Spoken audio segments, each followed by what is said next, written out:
within Vedanta, there is meditation, there is mananam, which is contemplation, but there isn't anything called as mindfulness.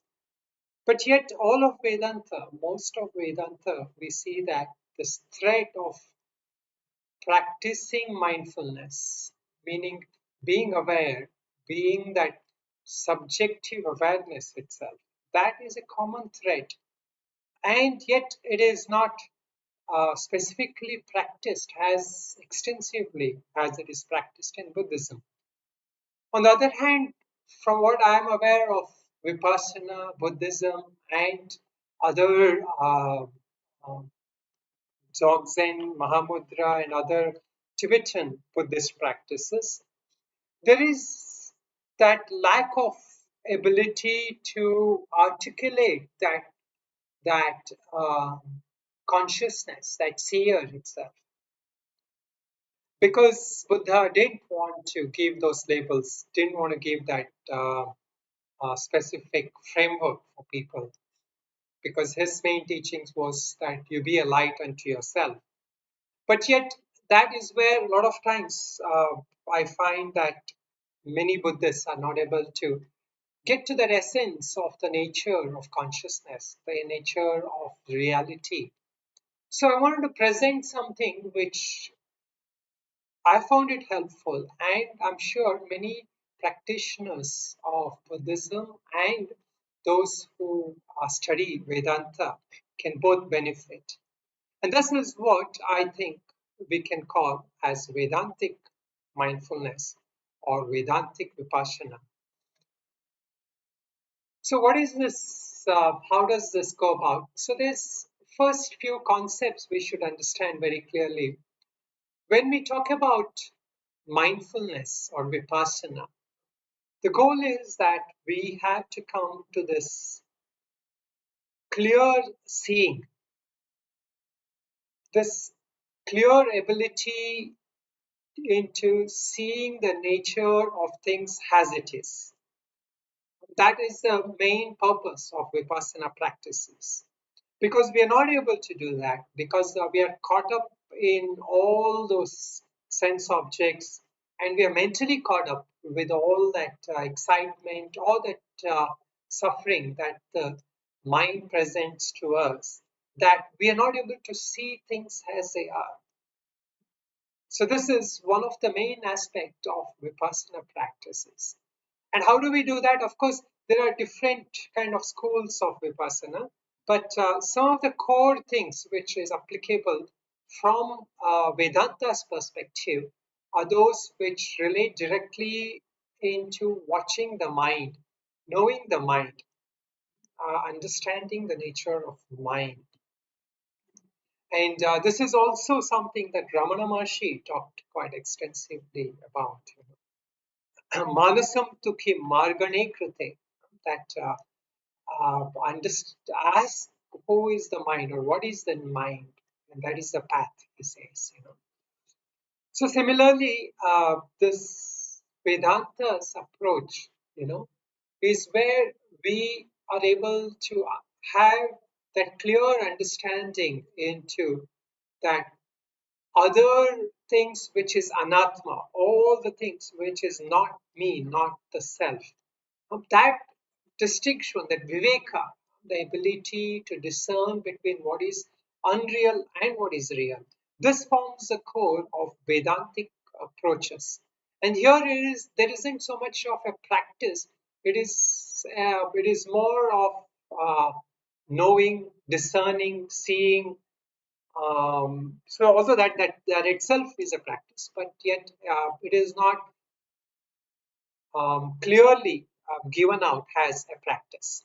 So now let us see how can we work with these two together, because this is where I feel as they say, the rubber meets the road. The main transformation can happen in our life when we are able to bring in this mindful seeing in our daily life. And how do we do this? One of the most common ways is that satipatthana, that four things that the Buddha gave out, that you become aware of the body, the feelings, and the Kayanupasana, Vedhanupasana, Chittanupasana, the mind itself, the mental states. And then the Dhammanupasana, all the things that arises, everything is Dhamma, that which, anything and everything that arises. And that, how do you see it? You see it at that source level, that contact when that from a Vedantic point, when that Chaitanya, that Sakshi, gives that power to that ego or that mind, empowers it to see things. Keneshitam patati preshitam manaha, says Kenopanishad. What is it that enables the mind to see, the thoughts to happen, the ears to hear, all that things, that functioning. So this is that meeting point. So this practice, which if we can do in our daily life, is to start with first, if we can, and this is based on different kind of practitioners, but one main practice from a Vedantic point is once we understand that there is consciousness and everything else that comes to consciousness is an object to it, the Drik Drishya Viveka. So then what is happening is that every moment we bring awareness to the object, meaning we are aware of anything that comes in the mind. And this requires a little bit of subtle practice. So we can start with some specific things like opening up to seeing what all is coming in the vision, in that dimension of my vision. And similarly, what all is coming within that whole spectrum of my hearings, smelling, tasting, touching, feeling. So all that, so we become aware of those objects that come. Not because we want to focus on that object. What generally happens to us when we are not mindful is that we get sucked into that object. So here we mentally become aware. What is it that I'm aware of? So this is the first part of that practice, trying to be aware of the objects itself. So this is at heart of mindfulness. But if we stop there, then it is just mindfulness. Where Vedantic mindfulness comes is that you move on to that two levels there. You move on first to that level where it creates a certain impression in the mind, which is generally called as raga dvesha, that things that you like and dislike. That is the first reaction of the mind. So this is also in advanced Buddhist practices.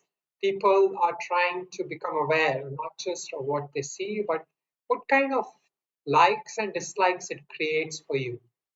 So you're slowly turning away from having the mind focused on just the objects to that feelings or that changes it creates in the mind in has feelings, as likes and dislikes. So this is that second part. The third part is actually trying to be aware of that source of seeing itself. And here is where that Drigdrishya is helpful.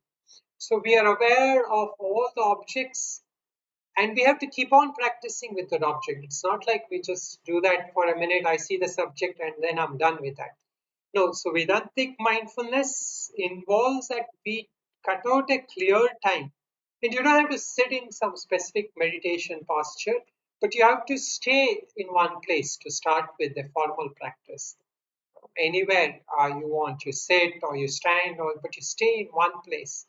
And then you try to bring in this awareness of the object first, and then try to switch to paying attention to that object, to that feelings it creates, that sensations, that feelings that it is creating. And we don't need to observe it like how some Vipassana practices say observe it as sensations in the body, because that will not help us to go so much to that Vedantic step of seeing that witness, that sakshi. So here we just become aware of that feelings and not no need to kind of stay with that. So you just become aware of that feelings or the sensations. And then what happens? Then you try to naturally shift. So here is where that shift that happens at this level happens through wisdom, through understanding. So for this is where Vedanta's Shravanam is necessary, meaning that listening and understanding Vedanta is necessary. Because at this point is where you cannot force it. See, this is where, many people in Buddhist and other practitioners kind of say, do the natural mindfulness. But many times, how does this natural mindfulness comes? It will come only if there is that understanding, that wisdom has arisen out of you through proper shravanam, proper understanding. So here is where practice and that listening and study, contemplation of scriptures both come together. And this forms the complete transformational practice and transformational study. So again, to just summarize the steps. So first thing is we start paying attention to any objects. We have to start with one area to start with, one sense object, if you like. So just only things that you see, or only things that you hear, or things that you feel as sensations, within the body itself. So you can hear for that object, sensation as object is fine, but you should move to then becoming aware what's happening in the mind as that either likes or dislikes. See, that is the framework you have to keep. Either it is using what kind of feeling it is creating for me. You hear a sound, is it giving you a pleasant feeling or an unpleasant feeling or even a neutral, bored feeling? That also you should register. So that registering of that is where that switching is happening to Vipassana, from just seeing an object as a normal person sees it to being aware of what it is creating in your mind, that feelings, that sensations. So this kind of seeing, this kind of awareness, it is that first stage of practice, and this is where a lot of practice element is involved, and we can keep on doing this for every day for at least half an hour, 1 hour. Many people retreats, they practice it for days together. So it is left to you how long you want to practice it. But again, as I mentioned, if we are looking at getting to that ultimate reality, getting to that ultimate breakthrough, then that next step, which has come to us through the understanding and wisdom of Vedanta, is to become aware of awareness itself. And how does this happen? When this likes and dislikes, or this sense of I am that watcher, that this is another framework.